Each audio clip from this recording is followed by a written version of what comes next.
మనం acids, bases and salts, ఆమ్లాలు, క్షారాలు, లవణాల గురించి మనకు రసాయన శాస్త్రంలో ఉంది, కెమిస్ట్రీలో. What are the acids? ఆమ్లాలు అంటే ఏంది? సో సోర్ టు టేస్ట్, రుచికి పుల్లగా ఉండేటి. ఒకసారి మనం డిఫరెన్సెస్ రాద్దాము. యాసిడ్స్ అంటే ఆమ్లాలు. నెక్స్ట్ బేసెస్, క్షారాలు. ఇవి ఆల్రెడీ మనకు 7th క్లాస్లో ఇంట్రడక్షన్ ఉంది. రుచికి పుల్లగా ఉండేటి ఆమ్లాలు అంటాం, చేదుగా ఉండేటి క్షారాలు అంటాం. సో అంటే sour to taste acids, bitter taste, చేదుగా ఉండేటి. ఇంకా ఏమున్నాయంటే ఇంకా కొన్ని ఫిజికల్ ప్రాపర్టీస్. మనం ఇంకా ఇక్కడ ఇంకో టెస్ట్ ఉంది మనకు, సహజ సూచికలు అని చెప్పేసి, ఆర్టిఫిషియల్ అంటే కృత్రిమ సూచికలు అని చెప్పేసి. సహజ సూచికలు చూద్దాం కొన్ని. న్యాచురల్ ఇండికేటర్స్ అంటే మనం ఎగ్జాంపుల్ తీసుకుందాం, పసుపు పేపర్. సో ఇక్కడ పసుపు పేపర్ అది ఏం చేస్తుందంటే రెడ్ కలర్లోకి మార్చేస్తుంది. ఇంకా మనకు రెడ్ క్యాబేజ్ తీసుకున్నప్పుడు రెడ్ క్యాబేజ్ ఇది ఏ కలర్లో మారుస్తుంది అంటే రెడ్గా మార్చేస్తుంది. ఇది మనకు వైలెట్ కలర్లో ఉంటుంది. ఇది రెడ్ కలర్లో మారిస్తే మనం ఏమంటామంటే యాసిడ్స్ అంటాం. ఇక్కడ బేసిస్లో మనకు వైలెట్ కలర్లోకి మార్చేస్తుంది. సో ఈ విధంగా మనకు న్యాచురల్ ఇండికేటర్స్ ఉంటాయి. ఇంకా మనం ఇంకోటి తీసుకుందాం, మనం ఫినాఫ్థలిన్ ఇండికేటర్. ఇది ఆర్టిఫిషియల్ ఇండికేటర్ అంటే సహజ సూచికలు కాకుండా కృత్రిమంగా తయారు చేసినటువంటి మినరల్స్తో తయారు చేసినటువంటి సూచికలు అన్నమాట. ఫినాఫ్థలిన్ తీసుకుందాం. Phenolphthalein indicator. Next methyl orange. ఈ రెండు ఏ విధంగా మార్చేసో చూద్దాం మనం. ఫినాఫ్థలిన్ ఇండికేటర్ తీసుకుంటే మనకు ఇది acid in the presence of acid అంటే ఆమ్లాలు ఇది ఏ రంగులోకి మార్చవు అంటే రంగునియ్యవు. మామూలుగా ఏ కలర్లో ఉందో అది ఆ కలర్లోనే ఉంటుంది. నెక్స్ట్ బేసెస్ తీసుకుంటే ఫినాఫ్థలిన్ వేసినప్పుడు మనకు పింక్ రంగులోకి వస్తుంది అన్నమాట, పింక్ కలర్. మిథైల్ ఆరెంజ్ తీసుకున్నప్పుడు మనకి ఇక్కడ మిథైల్ ఆరెంజ్ యాసిడ్ సమక్షంలో మనకు కొద్దిగా కలిపినప్పుడు అది రెడ్ కలర్లోకి మారుతుంది. ఒక 1-2 డ్రాప్స్ వేసినప్పుడు మిథైల్ ఆరెంజ్ రెడ్ కలర్లోకి మారుతుంది. అయితే క్షారాల్లో వేసినప్పుడు మనకి ఏ రంగులో మారుతుందంటే ఎల్లో కలర్లో మారుతుంది, ఎల్లో కలర్. సో ఇవి చాలా ఇంపార్టెంట్ మనకి ఇక్కడ. ఈ కలర్స్ ఫినాఫ్థలిన్లో నో కలర్ అంటే కలర్ ఏర్పడదు, ఇక్కడ పింక్ కలర్ ఏర్పడుతుంది. మిథైల్ ఆరెంజ్ ఇక్కడ రెడ్ కలర్ ఏర్పడుతుంది. నెక్స్ట్ బేసెస్ క్షారాలలో ఎల్లో కలర్ ఏర్పడుతుంది. ఇవి మనకు మామూలుగా సహజంగా ఫిజికల్ ప్రాపర్టీస్ అంటాం. నెక్స్ట్ కెమికల్ ప్రాపర్టీస్ తీసుకుందాం మనం. నెక్స్ట్ కెమికల్ ప్రాపర్టీస్ యాసిడ్స్, ఆమ్లాలు యొక్క కెమికల్ ప్రాపర్టీస్ చూద్దాం ఫస్ట్ మనం. సో కొన్ని సిమిలర్ ప్రాపర్టీస్ ఉంటాయి అంటే ఒకే రకమైన properties. Suppose acid and bases react with metals, zinc కానివ్వండి లేకుంటే అల్యూమినియం, ఇలాంటి మెటల్స్ ఏవైనా కానివ్వండి. మనకు మెటల్స్తో లోహాలతో చర్య జరిగినప్పుడు అది ఏమి ఇస్తుందో చూద్దాం మనం. లోహాలతో చర్య, సో రియాక్షన్ విత్ మెటల్స్.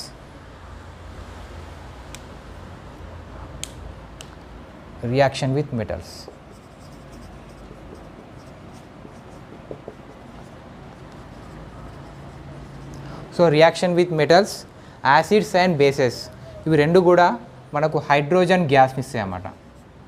రెండు కూడా హైడ్రోజన్ గ్యాస్ని ఇస్తాయి. ఎగ్జాంపుల్ జింక్, మీకు టెక్స్ట్ బుక్లో ఉంది already. Zinc and HCl, zinc chloride and hydrogen gas.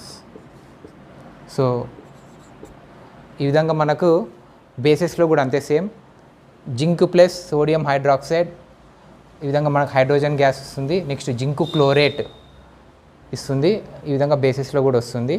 ఇక్కడ మనకి మెయిన్గా ఏది గుర్తుంచుకోవాలంటే hydrogen gas.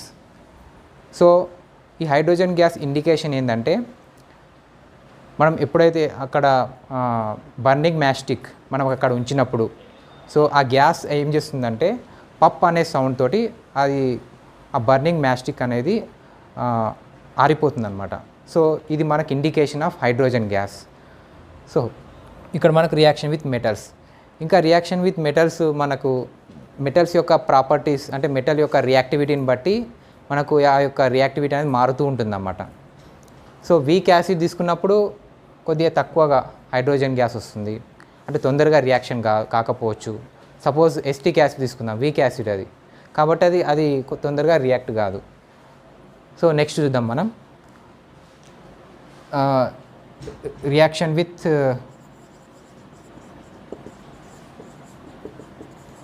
Carbonates. Carbonates, bicarbonates ఇవి మనకు కార్బోనేట్స్గా చెప్పవచ్చు ఇవి.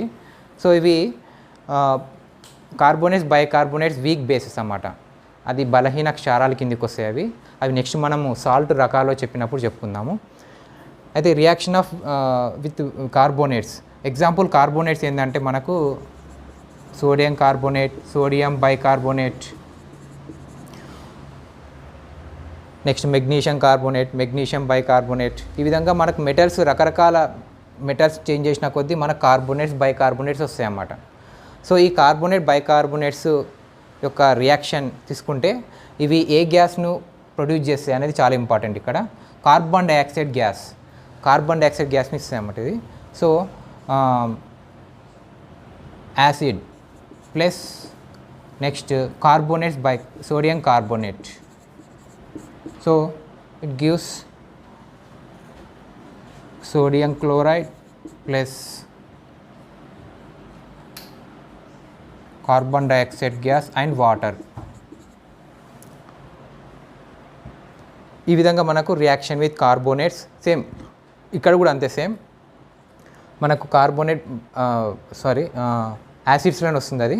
సో రియాక్షన్ విత్ కార్బోనేట్స్ ఇక్కడ రాదు, ఇక్కడ కార్బోనేట్స్తో లేదు, ఓన్లీ యాసిడ్స్కే ఉంటుంది అది.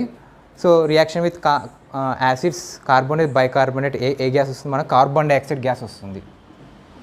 సో ఈ కార్బన్ డైఆక్సైడ్ గ్యాస్ అనేది మనం how to identify the carbon dioxide gas ఏ విధంగా గుర్తుపట్టాలంటే ఇక్కడ మనకు పప్ అనే సౌండ్ వచ్చింది, ఇక్కడ వచ్చేసి మనకు ఆ బర్నింగ్ మ్యాస్టిక్ అనేది గోస్ ఆఫ్ అంటే ఆరిపోయింది మనకు. ఇక్కడ ఏమవుతుందంటే సో ఈ కార్బన్ డైఆక్సైడ్ గ్యాస్ని ఎప్పుడైతే మనం కాల్షియం హైడ్రాక్సైడ్ దాంట్లోకి పంపిస్తే మనకి ఏమవుతుందంటే లైమ్ వాటర్ అంటాం దాన్ని, ఆ లైమ్ వాటర్లోకి పంపిస్తే అది మిల్కీ వైట్లోకి మారుతుంది అనమాట. సో అది ఏ విధంగా మనం రియాక్షన్ తీసుకోవచ్చు అంటే so calcium hydroxide, lime water plus carbon dioxide ఇది ఈ విధంగా తీసుకుంటే కాల్షియం కార్బోనేట్ ఇది ప్రిసిపిటేట్ అవుతుంది, white precipitation plus water. So ఈ విధంగా మనకు గోడలకు సున్నం వేస్తాం, అది ఏ విధంగా ఉంటుంది? ఫస్ట్ బ్రౌన్ కలర్లో ఉంటుంది, కొద్దిగా లైట్గా బ్రౌన్ కలర్లో వస్తుంది ఫస్ట్. ఒక 1 అవర్ 2 అవర్స్ తర్వాత ఏమవుతుంది? ఆ సున్నం ఏమవుతుంది? వైట్ కలర్లోకి మారుతుంది. ఎందుకంటే that is reaction with carbon dioxide. Carbon dioxide బయట ఉన్నటువంటి ఎన్విరాన్మెంట్లో ఉన్నటువంటి కార్బన్ డైఆక్సైడ్తో రియాక్ట్ అయిపోయి మనకు ప్రిసిపిటేషన్ అంటే వైట్ కలర్లోకి మిల్కీ వైట్లోకి మారుతుంది అన్నమాట. పాల వల్ల తెల్లగా మారుతుంది అంటాం మనం. సో ఈ విధంగా మనం కార్బన్ డైఆక్సైడ్ గ్యాస్ని గుర్తించవచ్చు అన్నమాట. ఇంకా మనకు రియాక్షన్స్ తీసుకుంటే reaction with acids and bases, ఈ రెండు కలిసి మనకి ఏమిస్తాయి? మనకు యాసిడ్స్, బేసెస్ కలిసి మనకు ఎలాంటి ఉత్పన్నాలు వస్తున్నాయి అంటే ఎలాంటి ప్రొడక్ట్స్ వస్తున్నాయి చూద్దాం మనం. With acids and bases, reaction of acid and bases it is A neutralisation reaction అంటే తటస్థీకరణ చర్య అంటాం దాన్ని. సో తటస్థీకరణం అంటే ఏంటంటే ఆమ్లం, క్షారం రెండు కలిసిపోయి మనకు ఎలాంటి లక్షణం లేనటువంటి ఒక ప్రొడక్ట్ వస్తుందన్నమాట. సో ఇందులో సాల్ట్ రావచ్చు, అందులో సాల్ట్లలో కొన్ని రకాలు ఉన్నాయి మనకి ఇక్కడ, ఆ యాసిడ్ సాల్ట్, బేసిక్ సాల్ట్ ఈ విధంగా రకరకాలుగా వస్తాయి అన్నమాట, న్యూట్రల్ సాల్ట్స్. సో ఒకసారి చూద్దాం మనం. ఇప్పుడు మనం తటస్థీకరణ చర్య అంటే ఏందో చూద్దాం మనం. Neutralisation reaction.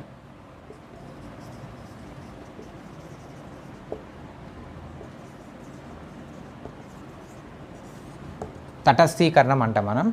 తటస్థీకరణం అంటే ఏంటంటే తటస్థంగా ఉండిపోవడం, అంటే ఆ యాసిడ్ బేస్ రెండు కలిపి ఒక తటస్థ పదార్థం ఏర్పడుతుంది.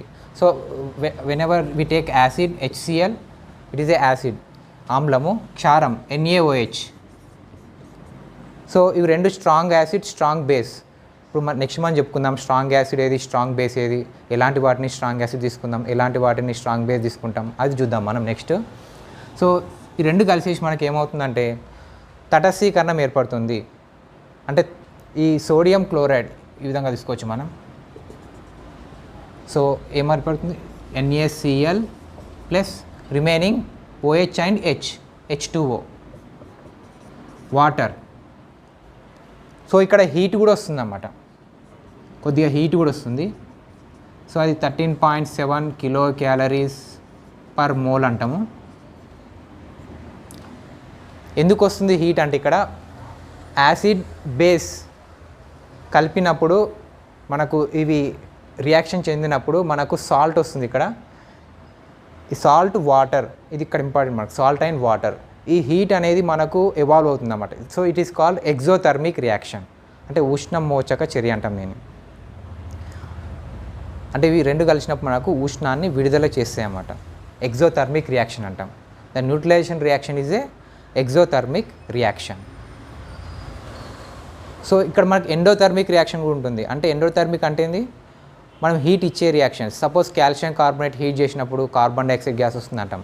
So that is endothermic reaction. So it is neutralisation reaction is especially it is a exothermic reaction, ఉష్ణమోచక చర్య అంటాం. సో ఇంకా చాలా ఎగ్జాంపుల్ తీసుకోవచ్చు మనకు. H2SO4 తీసుకుందాం, sulphuric acid with NaOH, same. What is the salt we get, Na2SO4, sodium sulphate. ఇక్కడ మనకు సాల్ట్ వస్తున్నాయి, ఇక్కడ చూడండి ఇక్కడ. So there is a salts, these are neutral salts, we get neutral salts. Why, because ఎందుకు మనకు strong acid strong base కలిపినప్పుడు మనకు వచ్చేటువంటి ఆ సాల్ట్ ఏదైతుందో అది న్యూట్రల్ సాల్ట్ కిందకు వస్తుంది అనమాట. ఇక న్యూట్రల్ సాల్ట్ pH ఎంత అనేది నెక్స్ట్ చూద్దాం మనం. So Na2SO4 plus water, same heat కూడా సేమ్ వస్తుంది, 13.7 వస్తుంది. So whenever we add strong acid with weak base or weak acid with strong base, అంటే బలమైన ఆమ్లము బలహీన క్షారం కానీ, బలహీన ఆమ్లము బలమైన క్షారం కానీ ఈ విధంగా కలిసినప్పుడు ఏ విధంగా ఏర్పడుతుందో ఒకసారి చూద్దాం మనం. సపోజ్ సో మనకు ఆమ్లాలు క్షారాలలో యాసిడ్ బేసెస్లలో కొన్ని స్ట్రాంగ్గా ఉంటాయి, స్ట్రాంగ్ యాసిడ్స్ అంటాం. కొన్ని వీక్గా ఉంటాయి, అంటే బలహీన బలమైనవి అని చెప్పేసి రెండు రకాలు ఉన్నాయి మనకి ఇక్కడ, 2 టైప్స్. సో యాసిడ్స్లలో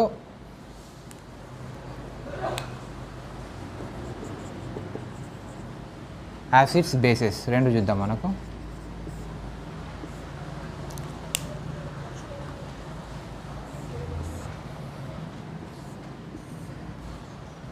స్ట్రాంగ్ అంటే బలమైనవి, వీక్ బలహీనమైనవి. ఇక్కడ స్ట్రాంగ్, ఇక్కడ వీక్. సో స్ట్రాంగ్ యాసిడ్స్ బలమైన ఆమ్లాలు ఏంటి అంటే మనకు HCl, H2SO4, sulphuric acid, hydrochloric acid, sulphuric acid, nitric acid అంటాం, HNO3. ఓకే, నెక్స్ట్ పర్క్లోరిక్ యాసిడ్, ఈ విధంగా స్ట్రాంగ్ యాసిడ్స్ ఉంటాయి మనకి. వీక్ యాసిడ్ తీసుకుంటే ఇక్కడ స్ట్రాంగ్ యాసిడ్లో లెమన్ జ్యూస్ వస్తుంది, నెక్స్ట్ బ్యాటరీ సొల్యూషన్ వస్తుంది, మన కడుపులో ఉండేటువంటి యాసిడ్ రిలీజ్ అవుతుంది కదా, అది కూడా HClఏ, అది కూడా స్ట్రాంగ్ యాసిడే. సో గ్యాస్ట్రిక్ యాసిడ్ కావచ్చు, ఇవన్నీ స్ట్రాంగ్ యాసిడ్ కిందకి వస్తాయి అన్నమాట. వీక్ యాసిడ్ మనం ఇంట్లో వాడుతుంటాం, వెనిగర్ అంటాం మనం. వెనిగర్ కానివ్వండి, వెనిగర్నే ఇంకో పేరు ఏంటంటే ఎస్టిక్ యాసిడ్,